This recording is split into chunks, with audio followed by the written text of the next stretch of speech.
સુરેન્દ્રનગર પાસે એક ગામ હતું. ત્યાં એક ગરીબ ખેડૂત પરિવાર રહેતો હતો. ગામમાં તેનું ઘર તેને લીમડાના, કપાસના, એરંડાના અને સાઠના લાકડાથી બનાવેલું હતું. ખેડૂત ગામમાં રહેતા લોકોના ખેતર અડધા ભાગે વાવીને મજૂરી કરતો. ખેતરનો વિસ્તાર એવો હતો જ્યાં ઘણું ખરું સમતલ જમીન તો અમુક પહાડી ડુંગરવાળો વિસ્તાર હતો, જેથી વાઘ, વરુ કે દીપડો જેવા જંગલી પ્રાણીઓ ક્યારેક આવી જતા હતા. પણ ખેડૂતને એની બહુ બીક નહોતી લાગતી, કારણ કે એ આ બધાથી ટેવાઈ ગયો હતો. ખેડૂત મજબૂત, સાહસી, ઈમાનદાર અને દયાળુ હતો. તેના પરિવારમાં તે અને તેની પત્ની અને એક દીકરો હતો. દીકરો રાજુ 7મા ધોરણમાં પાસ થઈને 8મા ધોરણમાં આવ્યો હતો. ઉનાળાનું વેકેશન પૂરું થવા આવ્યું હતું. દીકરાને ખેડૂત અમુક વાર ખેતરમાં લઈ જતો, જેથી દીકરાને ખેતરના કામની સમજ પડે. એક દિવસ ખેડૂતે વિચાર્યું કે મારી ખેતરના કામમાં આજે મારા દીકરાની થોડી જરૂર પડશે. તો દીકરાને ખેતરમાં લઈ ગયો અને કહ્યું કે રાજુ બેટા, મારે તારા કામની આજે જરૂર છે, તો તું મને મદદ કરજે, અને થાક લાગે તો તું આ આંબાના ઝાડ નીચે બેસીને આરામ કરજે. દીકરાએ જવાબ આપી કહ્યું, હા બાપુજી, હું તમને મદદ કરીશ. દીકરો અને ખેડૂત બંને કામે લાગ્યા. કામ કરતાં કરતાં દીકરાને થાક લાગ્યો. દીકરો આંબાના ઝાડ નીચે જઈ બેઠો આરામ કરતો હતો. આરામ કરતાની સાથે જ દીકરો સૂઈ ગયો. થોડી વારમાં ત્યાં એક દીપડો આવી ગયો. ખેડૂત કામ કરતો હતો ત્યારે તેને એક અવાજ આવ્યો અને તેને લાગ્યું જરૂર કોઈ જંગલી પ્રાણી આવી ગયું છે. ખેડૂતે જોયું તો દીપડો આંબાની નજીક હતો. ખેડૂત લાકડી લઈને દોડીને કૂદકો મારીને દીકરાને ઉંચકી દીપડાથી દૂર ફેંકી દીધો. તેથી રાજુ ઝબકીને જાગી ગયો. જોયું તો પપ્પા દીપડાનો સામનો કરતા હતા. આ ઘટના એને જોઈ અને તેના પપ્પા કઈ રીતે દીપડાનો સામનો કરતા હતા તેને જોયું. એટલામાં દીપડો કૂદકો મારીને પપ્પાની ઉપર ચડી બેઠો. તો દીકરાએ તરત જ પપ્પાની જેમ દીપડાનો સામનો કર્યો. તો દીપડો પપ્પાને છોડીને ભાગી ગયો અને તેના પપ્પા બચી ગયા. પિતાએ રાજુને શાબાશી આપીને તેનો બરડો થપથપાવ્યો. આ બધી વાત ખેડૂતે તેની પત્નીને કહી સંભળાવી. તેથી પત્નીએ પોતાના દીકરા રાજુ પર ગર્વ થવા લાગ્યો. બીજા દિવસથી સ્કૂલ ચાલુ થઈ ગઈ. સ્કૂલમાં બધા વિદ્યાર્થીઓ આવવા લાગ્યા. ટીચરે બધા વિદ્યાર્થીઓને જણાવ્યું કે 2 દિવસ પછી સોમવારથી બધા જ વિદ્યાર્થીઓ ગણવેશ પહેરીને ફરજિયાત આવવું રહેશે. તો રાજુ સિવાયના બધા વિદ્યાર્થીઓએ ટીચરને જવાબ આપ્યો, હા ટીચર, અમે ગણવેશ પહેરીને જરૂર આવીશું. આ બધા વિદ્યાર્થીઓ જે સ્કૂલ ચાલુ થયાના પહેલાં જ નવો ગણવેશ દુકાનેથી ખરીદી લીધો હતો, પણ રાજુ પાસે નહોતો. તેથી રાજુ તેના પપ્પાને વાત કરી કે એને ગણવેશ જોઈએ છે. પપ્પાએ દીકરાને જવાબ આપ્યો કે અત્યારે તેમની પાસે પૈસા નથી, તો ટીચરને કહેજે કે આપણા એરંડાનો પાક આવતા અઠવાડિયામાં વેચીશું. પછી એમાંથી જે પૈસા આવે તેમાંથી તને હું ગણવેશ લઈ આપીશ. બીજા દિવસે રાજુ ટીચર પાસે ગયો અને પપ્પાએ કહેલી બધી વાત ટીચરને કરી. તો ટીચરે એને ખખડાવ્યો હતો. તો ઘરે જઈને રાજુ રડતા પપ્પાને બધી વાત કરી. ખેડૂત એટલો ગરીબ હતો કે ગામના લોકો કે કોઈ તેને મદદ નહોતું કરતું. પપ્પાએ રાજુને આશ્વાસન આપતા કહ્યું કે બેટા ચાલ, હું આપણા શેઠ ખેતરના માલિકને કહું કે એરંડા વેચી નાખીએ, જેથી આપણા ઘરના આ ખર્ચા પૂરા થાય અને તારો ગણવેશ પણ આવી. જેથી ખેડૂતે શેઠને ફોન પર વાત કરી કે શેઠ, મારે પૈસાની જરૂર છે, તો આપણા એરંડા વેચી નાખીએ તો એ પૈસા મારા કામમાં આવી જાય. તો શેઠે એવો જવાબ ખેડૂતને આપ્યો કે અત્યારે હું મારા ધંધા અર્થે બહારગામ ગુજરાત ફરવા બહાર છું, તેથી મારે આવતા 10 દિવસ જેવું લાગશે, તે પછી જ બધું થશે. ખેડૂતે કહ્યું, સારું શેઠ. હવે ખેડૂત મૂંઝવણમાં મુકાઈ ગયો. સાલું, હવે શું કરીશું? દીકરો સ્કૂલે ગયો અને ખેડૂત ગામના અમુક લોકો પાસે ઉછીના પૈસા લેવા ગયો, પણ તેને કોઈએ પણ પૈસા ના આપ્યા.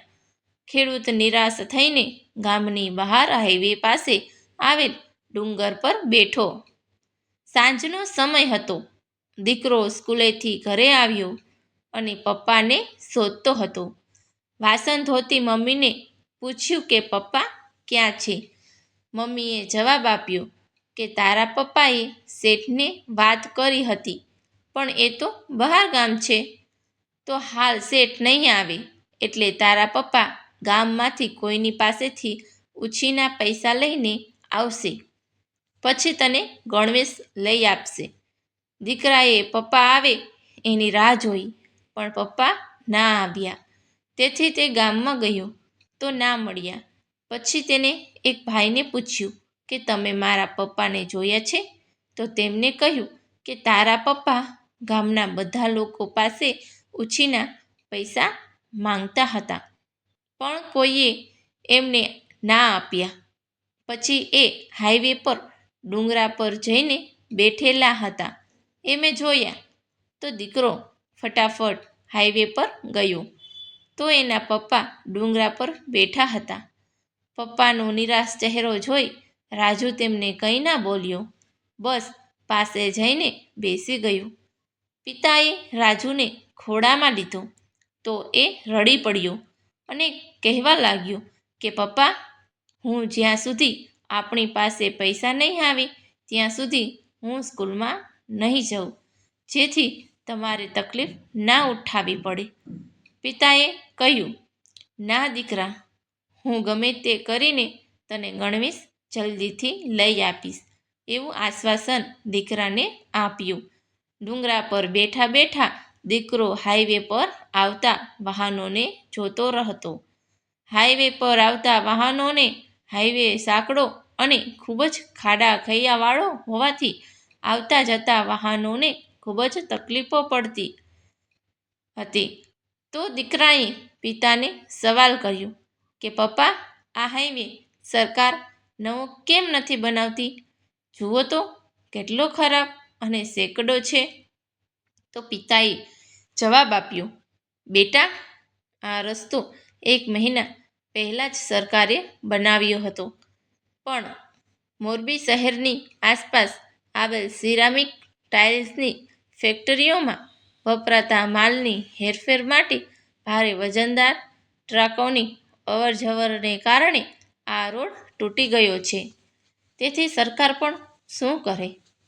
આ વાત કરતા હતા એવામાં જ એક અમદાવાદથી લક્ઝરી બસ ફૂલ ઝડપથી આવી અને મોટા ખાડામાં ટાયર આવી જવાથી બસ પલટી થઈ ગઈ.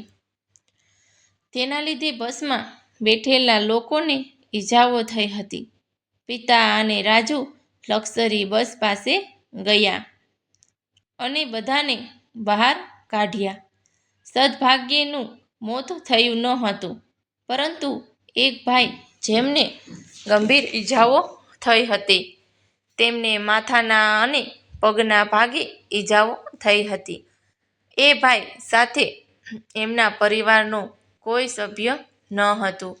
108ને ફોન કર્યો, પણ ગામ સુરેન્દ્રનગર દૂર હતું, તેથી તેને આવતા બહુ વાર લાગે એવું હતું. બીજું કોઈ તેને લઈ જવા તૈયાર ન હતું. ખેડૂતે જોયું કે એ ભાઈના પાકીટમાં ઘણા પૈસા પડ્યા હતા, તો ખેડૂત દોડતો ઘરે ગયો અને તેનું બળદગાડું ઝડપથી લઈ આવ્યું અને પેલા ભાઈને ગાડામાં બેસાડીને સુરેન્દ્રનગર શહેર તરફ લઈ ગયો. સુરેન્દ્રનગર માનસી હોસ્પિટલમાં દાખલ કર્યો. ડૉક્ટરે પૈસા માંગ્યા અને ભાઈની ડિટેલ માંગી. ખેડૂતે કહ્યું, ભાઈનો એક્સિડન્ટ મારા ગામ નજીક થયો છે. ભાઈ કોણ છે એની મને ખબર નથી, પણ તમે એની સારવાર ચાલુ કરી દો. પૈસા તમને હું આપી દઉં છું.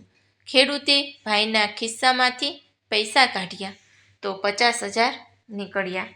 ખેડૂતને થયું કે હાશ, આ ભાઈની સારવાર તો થઈ જશે. તો ખેડૂતે ભાઈને સાજો કરવાની જવાબદારી ઉપાડી લીધી અને ડૉક્ટરને 10,000 પૈસા આપી દીધા.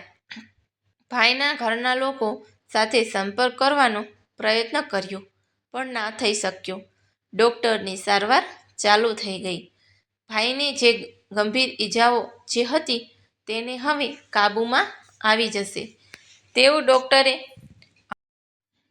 ડૉક્ટરે ખેડૂતને કહ્યું.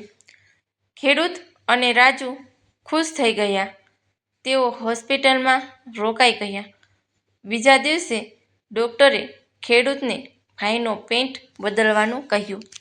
તો ખેડૂતે એમના કહેવા મુજબ બદલી દીધો અને જૂના પેન્ટને સીધો કરતાં હતા તો તેમાંથી ભાઈની સંપર્ક ડાયરી મળી અને તેમાંથી તેમનું નામ અને ઘરનો ફોન નંબર મળ્યો. ખેડૂતે તરત જ ફોન કર્યો અને તેમના પિતાને કહ્યું કે તમારો દીકરો આશિષનો એક્સિડન્ટ થયો હતો, જેમાં એ ગંભીર હતા, પણ હવે એમને જે થયેલી ઈજા કાબૂમાં આવી ગઈ છે, તો ચિંતા ના કરતા. એમને સારું થઈ જશે અને તમે અમદાવાદથી સુરેન્દ્રનગરની માનસી હોસ્પિટલમાં આવી જજો. આ ફોન પત્યો. તરત જ ખેડૂતના ફોન પર ખેતર માલિકનો ફોન આવ્યો કે હું બપોરે ગામમાં આવું છું. મારું કામ પૂરું થઈ ગયું છે અને આપણે એરંડા કાલે વેચી મારીશું. ખેડૂત અને રાજુ બંને આ વાત સાંભળીને ખુશ થઈ ગયા. 4 કલાક પછી અમદાવાદ સુરેન્દ્રનગર આશિષભાઈનો પરિવાર આવી ગયો. ખેડૂતે આશિષભાઈના બાકીના 40,000 રૂપિયા તેમના પરિવારને સોંપી દીધા અને ભાઈ સાજા થઈ ગયા છે તેવા ખુશીના સમાચાર આપ્યા. અને આશિષભાઈના પરિવારે એમનો ખૂબ આભાર માન્યો અને ખેડૂતને જે કામ કર્યું તેના બદલામાં પૈસા લઈ લેવાનો આગ્રહ કર્યો, પણ ખેડૂતે ના પાડી. ખેડૂત હવે આશિષને ભાઈને તેમના પરિવારને સોંપી ત્યાંથી ઘરે ગયા. ખેડૂતે ઘરે જઈને જે એરંડાના 15 કોથળા હતા, ખેડૂત ગામની ઊંટ લારીને ઘરે લઈ આવ્યો અને તેમાં નાખી દીધા અને બીજા દિવસે ઊંટ લારીમાં તે અને તેની પત્ની સાથે ખેતીવાડી બજારમાં એરંડા વેચવા ગયો. શેઠ ગાડી લઈને ડાયરેક્ટ ખેતીવાડી બજારમાં ગયા. ત્યાં થોડીવાર પછી ખેડૂત પહોંચ્યો. એરંડા વેચી શેઠે પૈસાના ભાગ પાડીને ખેડૂતને તેના પૈસા આપી દીધા. ખેડૂત અને તેની પત્ની ખૂબ ખુશ થઈ ગયા. દીકરા રાજુ માટે તેમણે યુનિફોર્મ, નોટ, ચોપડી, પેન, પેન્સિલ, બૂટ અને મોજા એવી બધી જ સ્કૂલની વસ્તુ અને કરિયાણું બજારમાંથી લઈ લીધું. આ બધું લીધા પછી બંને દંપતી ઘરે નીકળ્યા. તેમનો દીકરો રાજુ મમ્મી પપ્પાની આતુરતાથી રાહ જોતો હાઈવેની નજીક બસ સ્ટેન્ડ પર બેઠો હતો. તેની મમ્મી પપ્પાને જીપમાં આવતા જોયા અને મમ્મી પપ્પાએ પણ રાજુને દૂરથી બસ સ્ટેશન પર જોયો. એકબીજાને જોઈ બધા ખુશ થઈ ગયા. રાજુના માતા પિતા જીપમાંથી ઉતર્યા અને બધી વસ્તુ લઈને રોડ પરથી નીચે ઢાળમાં ઉતરતા હતા. એટલામાં 2 સામસામે મોટી ટ્રકો ફૂલ લોડેડ આવતી હતી. રસ્તો સાંકડો હોવાથી બંને ટ્રકવાળાએ પોતાની ટ્રકની સ્પીડ ધીમી કરીને સાઈડમાં ચલાવી રહ્યા હતા. તો ખેડૂતના ગામ બાજુવાળી ટ્રક ફૂલ સિરામિક માલ લોડેડ હતી. તો તેના કારણે સાઈડનો મોટા ભાગનો રોડ તૂટી ગયો ને ટ્રક પલટી ખાઈ ગઈ. આખી ટ્રક રાજુના માતા પિતા પર પડી તો બંને દંપતી તરત જ મરી ગયા.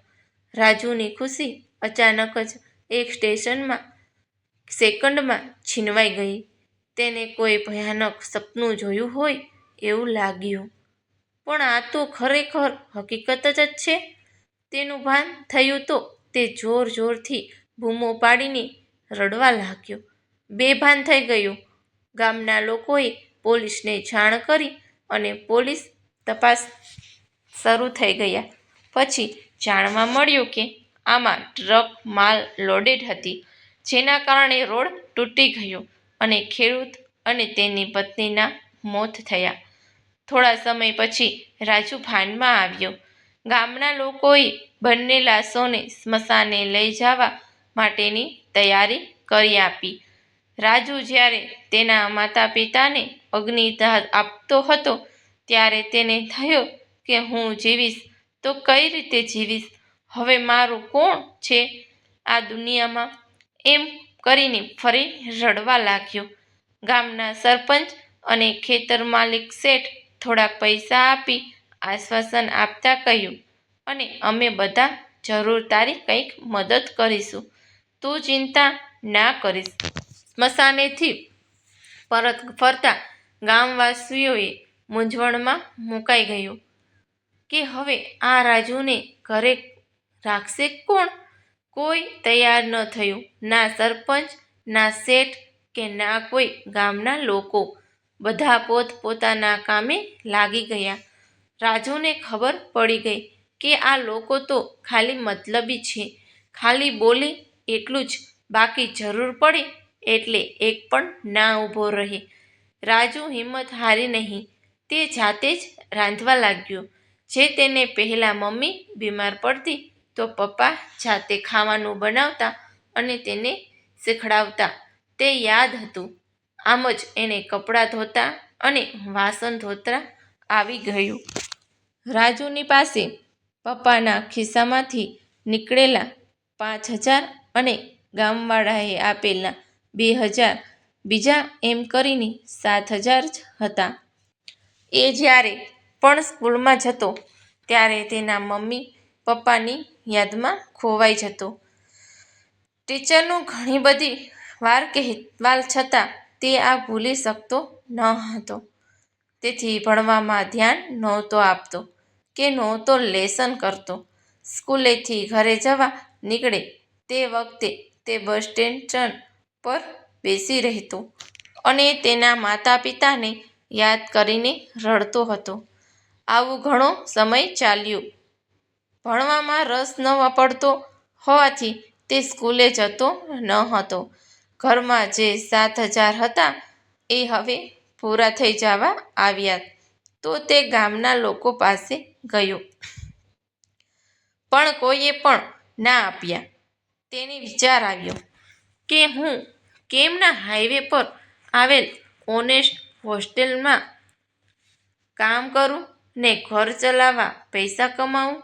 હોટેલના શેઠને તેને વાત કરી તો શેઠે કીધું કે તું હજી નાનો છે, તને નોકરી ના રખાય. રાજુ કહ્યું કે મારું આ દુનિયામાં કોઈ નથી રહ્યું. હવે મને કોણ જીવાડશે?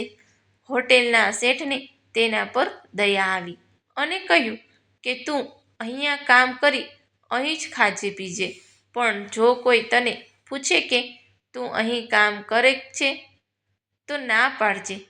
એમ કરીને રાજુને તેને રાખી લીધો. રાજુ હોટેલે જવા લાગ્યો, ત્યાં કામ કરવા લાગ્યો. પણ રાજુ જ્યારે પણ હાઈવે રોડ પર કોઈ ખાડો દેખી જાય તો એ ખાડો પૂરવા જતો રહેતો. આજુબાજુના પથ્થર અને માટી લઈને એને પૂરી દેતો હતો. આ વસ્તુ વારંવાર બનતી હતી. તો હોટેલના શેઠે કહ્યું, ભાઈ તું કાલથી હોટલમાં ના આવતો. તારે ખાવું હોય તો મફતમાં ખાઈ લેજે, પણ નોકરી ના આવતો. રાજુને એક એવી લત લાગી ગઈ કે હવે જો રોડ પર ખાડો પડશે તો એ કોઈ પણ ભોગે પૂરી દેશે, જેથી બીજા કોઈના સંતાનને તેના માતા પિતા ગુમાવવાનો વારો ના આવે. આ માટે તેને કોદાળી, પાવડો, ત્રિકમ અને ટંગારું તૈયાર કરી રાખ્યા હતા. તેના ગામને આવરી લેતો 1 કિલોમીટરનો હાઈવેનો રોડ, જેમાં ખાડા પડે તો જાતે પૂરી દેવા તેવું તેને મનોમન લક્ષ્ય નક્કી કર્યું. રોજ સવારે રોડ પર ફરવા નીકળતો અને ખાડા શોધી તેને બાજુમાં આવેલા ડુંગરાને ત્રિકમથી તોડી તેના પથ્થરથી પૂરતો. ગામના લોકો આ બધું જોઈ રહેતા, પણ એ કંઈ જવાબ નહોતા આપતા અને ગામ લોકો એવું માનતા લાગ્યા કે રાજુના મા બાપનો આત્મા અહીં રહી ગયો છે અને એ આ હાઈવેને સારો રહેવા દેતા નથી, જેથી અહીં એક્સિડન્ટ થાય જ કરે છે. તેના લીધે રાજુ ગામ લોકોથી દૂર રહેતો હતો, કોઈની પાસે જતો ન હતો. રાજુને પણ આ રોડના ખાડા પૂરવામાં, કામ પૂરું કરવામાં ખબર નહીં કેમ એને થાક કે કંટાળા જેવું લાગતું જ નહીં. ગામવાળા એને ગાંડો થઈ ગયો છે એવું એકબીજાને કહેવા લાગ્યા. રાજુને હવે પહેરવા માટે કપડાં નહોતા, તો તે ગામના લોકોના ફાટેલા તૂટેલા કપડાં જે ફેંકી દીધેલા હોય એ પહેરતો હતો. આમ એ તેનું જીવન જીવવા લાગ્યો હતો અને હોટેલવાળા રાજુને મફતમાં ખાવા આપતા હતા, પણ લોકોને વધેલો એંઠવાડ ખાવા આપતા તો પણ રાજુ ખચકાયા વગર ખાઈ લેતો. હવે હોટેલવાળા ખાવાનું પતી ગયું છે તેમ કહીને રાજુને ખાવાનું આપવાનું ટાળતા હતા, તો રાજુ તેમની કચરાપેટીમાંથી જો કોઈએ એઠું કે ખાધ્યા વગરનું પડ્યું હોય તે ખાઈ લેતો. આમ જ એ દિવસ પસાર કરતો. એક દિવસ હાઈવેના રોડ પર ઘણા ખાડા પડ્યા હતા, તો રાજુ સવારથી જ ખાડા પૂરવાનું કામ ચાલુ કર્યું. બપોર થઈ, તેને ભૂખ લાગી. તે ગયો હોટેલે, પણ કંઈ જ ના મળ્યું. ના કચરાપેટીમાંથી કંઈ ખાવાનું મળ્યું. ખૂબ ભૂખ લાગી હતી, પણ પાણી પીને ચલાવતો હતો, પણ હજુ એને અડધા ઉપર ખાડા પૂરવાનું બાકી હતા. હવે રાજુને ધીરે ધીરે ચક્કર આવવા લાગ્યા હતા, તેમ છતાં તે ખાડા પૂરતો હતો. આ બધું એક સાધુએ જોયું. જે સાધુ સોમનાથથી નારાયણ સરોવર ચાલવા જવા નીકળ્યા હતા. હવે રાજુ ખૂબ જ થાકી ગયો હતો. તેને થોડો આરામ કર્યો અને ફરીથી ત્રિકમ લઈને ડુંગરાને તોડવા લાગ્યો. સાધુએ તરત જ એ ત્રિકમ પોતાના હાથમાં લઈ લીધું અને જાતે જ ડુંગરાને તોડવા લાગ્યા. રાજુ તેમને અચાનક જોવા લાગ્યો. આ કોણ આવી ગયું એને મદદ કરવા? રાજુ સાધુને પૂછ્યું કે તમે કોણ છો અને તમે કેમ કામ કરવા લાગ્યા? અચાનક જ તો સાધુએ જવાબ આપ્યો કે તું જે ભૂખ્યો હોવા છતાં તું આ રોડના ખાડા પૂરે છે એ પણ થાક્યા વગર, તો તારું આ કામ જોઈને મને થયું કે પહેલાં ચાલ તને મદદ કરું અને પછી તને પૂછું કે તું આવું કામ કેમ કરે છે. તો રાજુ તેના જીવનમાં જે બનાવ બન્યો હતો એ વાત સાધુને કહી સંભળાવી અને કહ્યું કે હવે હું મારા માતા પિતાની જેમ બીજા કોઈના માતા પિતા કે સંતાન નથી ગુમાવવા દેવા માંગતો. સાધુએ આશીર્વાદ આપ્યા કે જા બેટા, તે કામ હાથ પર લીધું છે તેમાં તારી ઈચ્છા, તારું સાહસ અને તારો અનુભવ કામ કરી ગયો છે, તો તારું આ લક્ષ્ય તું જરૂર પૂરી કરી શકીશ. એ મારા તને આશીર્વાદ છે, કારણ કે જો કોઈ પણ વ્યક્તિમાં આ 3 શક્તિ આવી જાય તો કોઈ પણ કામ એના માટે અઘરું નથી રહેતું. સાધુએ જાતે પથ્થરનું ટાંગારું ભરીને બધા જ ખાડા પૂરા કરી દીધા અને પછી રાજુને 100 રૂપિયા આપીને કહ્યું કે જા સામેની કરિયાણાની દુકાનમાંથી ચણા અને ગોળ લેતો આવ. રાજુ ગયો અને ચણા અને ગોળ લેતો આવ્યો. સાધુએ કહ્યું, આ ચણા અને ગોળ ખાવાથી વ્યક્તિમાં શક્તિ અને ખામીરમાં વધારો થાય છે. લે ખા આને. રાજુ એને ખાધું. પછી સાધુ આગળ વધ્યા. સાંજ પડી ગઈ. રાજુ ખૂબ જ થાક્યો હતો. તે વધેલા ચણા અને ગોળ ઘરે લઈ ગયો અને સૂઈ ગયો. બીજા દિવસે તે ફરીથી રોડ પર ગયો અને જોયું તો બીજા ખાડા તો પડી જ ગયા હતા.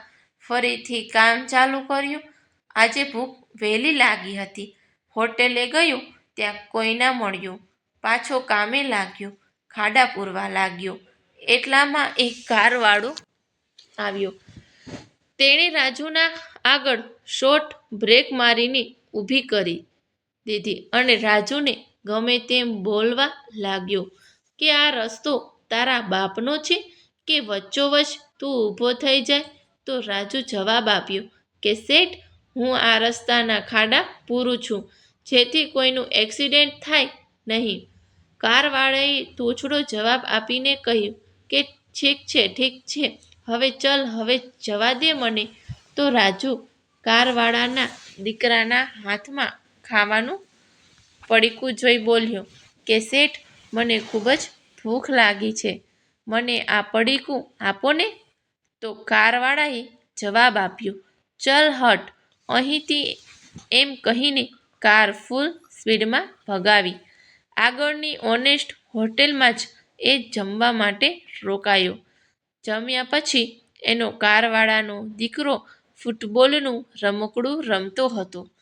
ત્યાં એ દડો હોટેલની પાછળ આવેલા એક નાના તળાવમાં પડ્યો. તો આ દડો કોઈને તળાવમાંથી કાઢતા ફાવે નહીં, પણ ગામનો એક બીજો છોકરો એ તળાવમાં પડ્યો. એ દડો કાઢી આપી દડાને ધોઈને કારવાળાના દીકરાને પાછો આપ્યો.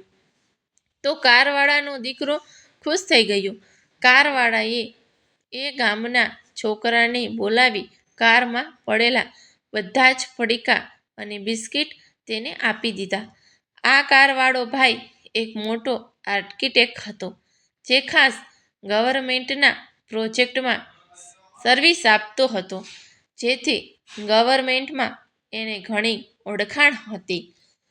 આ કારવાળો ભાઈ મહેસાણાથી આવેલો, જે તેના પરિવાર સાથે કાઠિયાવાડની મુલાકાત માટે આવ્યો હતો. હવે તે હોટેલથી સુરેન્દ્રનગર અને લીંબડી જવા નીકળ્યો હતો. અહીં હાઈવે પર રાજુ સાધુએ આપેલા ચણા અને ગોળ ખાતો હતો અને રોડના ખાડા પૂરતો હતો. આમ ધીરે ધીરે તેની કામ કરવાની તાકાતમાં વધારો થતો જોવા મળ્યો. હવે તેને થાક બહુ ઓછો લાગતો હતો. પેલા કારવાળા આર્કિટેક્ટને અર્જન્ટ કામથી વઢવાણ પાછા જવાનું થયું, તો એ જ રસ્તે આવ્યો. તો એ જ રસ્તે પાછો વઢવાણ જવા લાગ્યો. અહીં રાજુ તેના ગામના ડુંગરા પર આરામ કરતો હતો. ત્યાં એક લૂંટારો ટોળકી ગુપ્ત અને ચાકુ લઈને આવી ચડી અને આવતા જતા વાહનો વાળાને હેરાન કરતી હતી. સાંજનો સમય હતો. પેલો આર્કિટેક્ટ કાર લઈને રાજુના ગામ બાજુ પાછો આવ્યો. લૂંટારૂ ટોળકી તેને લૂંટવા માટે તૈયાર હતી. આ ટોળકીથી હેરાન થયેલા લોકોએ પોલીસને ફોન કરી જણાવ્યું, પણ પોલીસ સમયસર પહોંચી ન હતી. આ આર્કિટેક્ટની કાર લૂંટારાઓએ ઊભી રખાઈ અને કારમાં જે હતું એ લૂંટી લીધું અને તેના દીકરાને લઈ લીધો. પણ આર્કિટેક્ટે અને તેની પત્નીએ પહેરેલા દાગીના ભાગી હતા. તો એ લૂંટતા એમને વાર લાગી, કારણ કે આર્કિટેક્ટે અને તેની પત્ની બંને બાહુક હતા.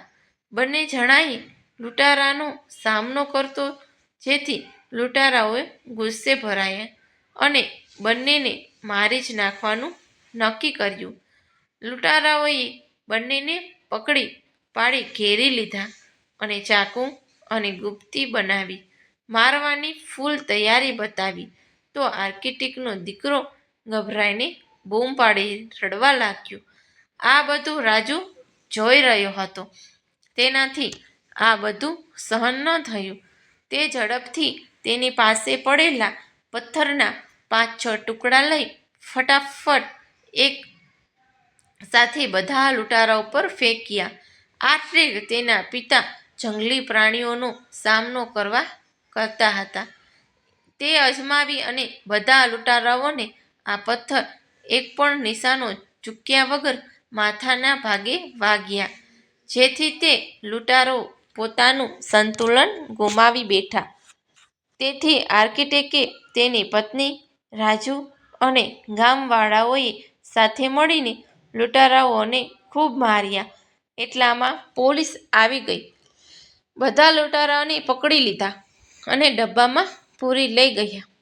એ પછી આર્કિટેક્ટે રાજુને કહ્યું કે તે અમારો જીવ બચાવ્યો તે માટે તારો ખૂબ ખૂબ આભાર અને પૂછ્યું, બેટા, તું કોણ છે અને શા માટે તું આ રોડના ખાડા પૂરે છે? તો રાજુ તેના જીવનની પૂરી વાત કરી અને કહ્યું કે હું રોડના ખાડા એટલા માટે પૂરું છું કે મારી જેમ બીજું કોઈ સંતાન મા બાપ વિહોણું ના થઈ જાય. આ શબ્દો સાંભળી આર્કિટેક્ટે અને તેની પત્ની બંનેની આંખોમાં આંસુ આવી ગયા અને ગળું ભરાઈ ગયું. કંઈ જ બોલી ના શક્યા. આર્કિટેક્ટે નક્કી કરી લીધું કે હું રાજુને મારા બીજા સંતાનની જેમ મારી સાથે રાખીશ. આ માટે એણે રાજુને વાત કરી તો રાજુ કહ્યું, અંકલ, જો હું તમારી પાસે આવીશ તો આ રોડના ખાડા કોણ પૂરશે? તો આર્કિટેક્ટે હસતા હસતા જવાબ આપ્યો કે જો બેટા, હું એક આર્કિટેક્ટ છું. મારે સરકારના કામના બહુ બધા પ્રોજેક્ટ આવે છે તો હું સરકારને વિનંતી કરીશ કે આ ગામના રોડની તકલીફ દૂર કરે. ત્યારે જ થશે જ્યારે અહીંયા એક મજબૂત પુલ બનશે. જો અત્યારે હું વઢવાણ જાઉં છું કામથી અને આજથી મારો દીકરો તારો ભાઈ છે અને તું મારો દીકરો છે. તને હું મારાથી પણ સારો આર્કિટેક્ટ બનાવીશ કારણ કે તારામાં જે જીગર અને પોતાનું લક્ષ્ય પૂરું કરવાની ક્ષમતા સખત છે, જે એક સારી બાબત છે. તો હવે તું તૈયાર છે ને? તો રાજુ કહ્યું, હા અંકલ, પણ એક શરત છે. અંકલે કહ્યું, બોલો બેટા. તો રાજુએ કહ્યું કે જ્યાં સુધી અહીં પુલનું કામ શરૂ ના થાય ત્યાં સુધી હું અહીંયા રહીશ અને ખાડા પૂરીશ. અંકલે તેની આ રોડના ખાડા પૂરવાની લગન જોઈ હસતા હસતા જવાબ આપ્યો, હા બેટા, જરૂર. હું તને આ માટે મદદ કરવા મારા બીજા કામદારો પણ આપીશ હોને? રાજુ ખુશ થઈને જવાબ આપ્યો, થેન્ક યુ અંકલ. પછી આર્કિટેક્ટે વઢવાણ ગયા અને કામ પતાવ્યું. પછી તેને તેની સાઇટ પરથી કામ કરતા કામદારોને થોડા સમય માટે રાજુના કામમાં તેની સાથે તેના ઘરે રહેવા મોકલ્યા. જે રાજુને મદદ કરાવતા હતા. કામદારોને પણ રાજુ સાથે રહેવાનો અને કામ કરવાનો ઘણો આનંદ આવ્યો. આર્કિટેક્ટ મહેસાણા ગયો. ત્યાંથી ગાંધીનગર જઈ એક સરકારી અધિકારીને વાત કરી. પછી એ અધિકારીને રાજુના ગામની મુલાકાત કરવા લઈ ગયા. ત્યાંથી પસાર થતો હાઈવે રોડ અને તેની હાલત બતાવી અને રાજુના જીવનમાં અચાનક આવેલ અકસ્માતની પણ જાણ કરી. આ બધું અધિકારીને બતાવી એક પુલ બનાવવાની દરખાસ્ત મૂકી. અધિકારીએ ગામના સરપંચનો સંપર્ક કર્યો અને એમને બોલ્યા કે ગામ આગળ આવા અકસ્માત રોજ થાય છે અને તમે કશું ધ્યાન આ બાબતનું કચેરીમાં દોરતા નથી. એમ કરીને સરપંચને ખખડાવ્યા. અધિકારીએ તરત જ ગામના લોકો પાસે રોડની થતી તકલીફો વિશેનો લેટર બનાવડાવ્યો અને તે રોડનું શું કરવું તે નિર્ણય સરકાર પર છોડી દીધું. સરકારે નક્કી કર્યું કે અહીં વારંવાર ફૂલ લોડેડ સિરામિકની ગાડી આવે છે, તેથી અહીં રોડ જલ્દી તૂટ્યા કરે છે. તેથી આ રોડ એક ભયાનક રોડ બની ગયો છે. તેથી અહીં હવે પુલ બને એ જ ઉપાય છે. જેથી પુલ બનવાનું નક્કી કરી નાખ્યું. રાજુ આ વાત સાંભળી ખુશ થઈ ગયો અને અંકલનો આભાર માન્યો. અંકલે કહ્યું કે જો બેટા, તારા જીવનમાં જે ખોટ હતી એ આજે બધી પૂરી થઈ ગઈ છે. તારે બીજા તારા જેવા પરિવારની સુરક્ષા જોઈતી હતી એ અને તારા માતા પિતા સ્વરૂપમાં અંકલ આંટી પણ મળી ગયા. તો તું હવે અમારી સાથે રહીને જીવન જીવીશ. ને રાજુ જલ્દીથી અંકલને ગળે લાગી ગયો અને કહ્યું, હવે તમે જ અંકલ આંટી મારા માતા પિતા છો. મને તમારા ઘરે લઈ જાઓ. આમ આર્કિટેક્ટે રાજુને મહેસાણા સ્થિત ઘરે લઈ ગયો અને સ્કૂલમાં એડમિશન લઈ તેના દીકરાની સાથે સ્કૂલમાં મોકલ્યો. આ રીતે બંને જોતજોતામાં મોટા થઈ ગયા. બંને એક જ ધોરણમાં હતા. 10મા ધોરણમાં આવ્યા પછી આર્કિટેક્ટના દીકરા ભવ્યને કોમર્સ બહુ પસંદ હતો, કારણ કે ગણિત એને બહુ પાકું હતું. તેથી તેને કોમર્સ લાઈન પસંદ કરી અને આગળ જતાં એ CA બની ગયો. એ જ રીતે રાજુને ગણિતમાં ઓછું ફાવતું હતું, તો એણે આર્કિટેક્ટની લાઈન માટે MBA કર્યું. આર્કના ભણતરની તૈયારીઓ શરૂ કરાવી. આમ બંને જણ પોતપોતાની ભણવાની લાઈનમાં સફળ થઈ ગયા અને નોકરી લાગી ગયા. આર્કિટેક્ટને એક મોટો સહારો મળી ગયો. એ દિવસથી આર્કિટેક્ટના પરિવારમાં અને રાજુના જીવનમાં પરિસ્થિતિઓ વધતી ગઈ.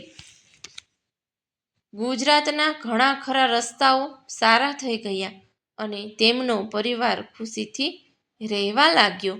આ વાર્તાનો ભાવાર્થ એ છે, જીવનમાં ગમે તેટલી મુશ્કેલી આવે તેનો આપણે સામનો સહન કરીને કરી લેવો પડે. કારણ કે જો આપણી અંદર આત્મવિશ્વાસ, લક્ષ્ય, જીગર, સાહસ અને અનુભવ હશે તો આખા જન્મારામાં ક્યારેય આપણે દુઃખી નહીં થઈએ. સુખી રહેવા માટે માત્ર પૈસો એ મહત્વનો નથી, તે તો એક માત્ર વિનિમયનું સાધન છે. તો મિત્રો, આ વાર્તા પસંદ આવી હોય તો અમારી ગુજરાતી સ્ટોરી ચેનલને સબસ્ક્રાઈબ જરૂરથી કરી દેજો, જેથી કરીને અમારા વિડીયોની માહિતી તમને મળતી રહે. તો ફરી મળીશું એક નવી વાર્તા સાથે. ત્યાં સુધી આપ સૌને જય શ્રી કૃષ્ણ. રાધે રાધે.